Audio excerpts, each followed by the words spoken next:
Hello friends with pencils, and an extra special hello to those of you who are more likely to be friends with pencils than me. You're still welcome here, and I hope you enjoyed this video.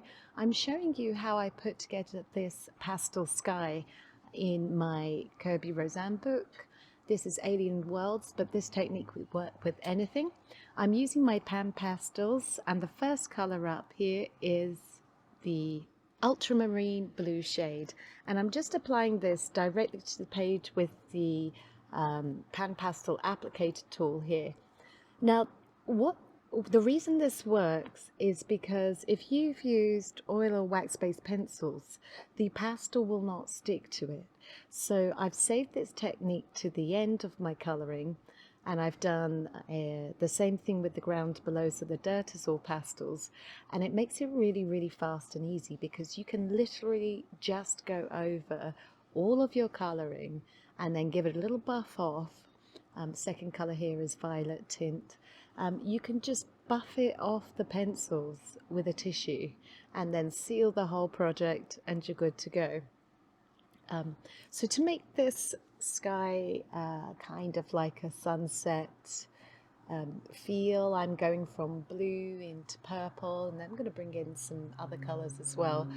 If you're building up a collection of pan pastels, all of the colours today are from the portrait set. That's the only set of pan pastels that I own. So I'll drop a link in the description so you can go and check those out at Amazon, but obviously feel free to shop wherever you like. But that will take you, and you can have a look at the colours in that selection, and I've found it's kind of helped me with any project that I've done so far involving pan pastels. All I'm doing is just sort of reinforming the layers. I'm overlapping, I'm blending them all out. I'm going fairly gentle with this.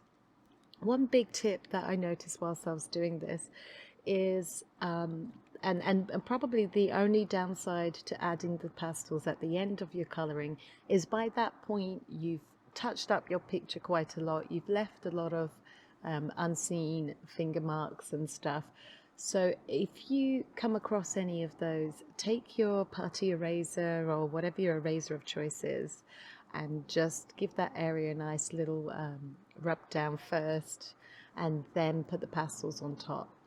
Third colour here is the yellow ochre tint, so same dealio, we're just going to overlap slightly, and don't worry about blending this colour into the purple because they're both tints, they still blend in, and it's quite like what you the colour banding that you would see in the sky. I've been fortunate enough to drive past, drive during quite a lot of beautiful sunsets here recently, and I've been over-analysing the gradients in the sky in doing so. These are the soft tools as well, so in the orange tint next, here we go, bit of orange. In the portrait set, the reason it's a really great one to start with the pan pastels is you do get some tools as well, so it's a pretty much, pick up the kit and get going straight away. Once I've done all my layers here of the sky with the pastels, I'm going to show you how I deal with the clouds, because it's quite a cloudy one. And this colour here is permanent red. It's quite bright, it's not a tint, it's clearly full on colour. So I'm just bringing in some of these little sunset streaks just across. I'm also not worried if I've gone over the clouds. And here I go in with a bit of a tissue just to buff it all out.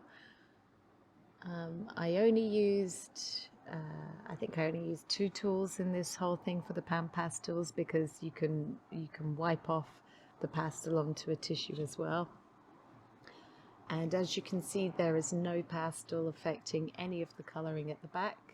I'm now going in with the permanent red tint, and this is where I'm going to go in with that little applicator, and I'm just going to go around the clouds a little bit here to give them a bit of sunset in the clouds themselves, and then we will deal with the black lines.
And then just to blend that pinky color out, this is just titanium white.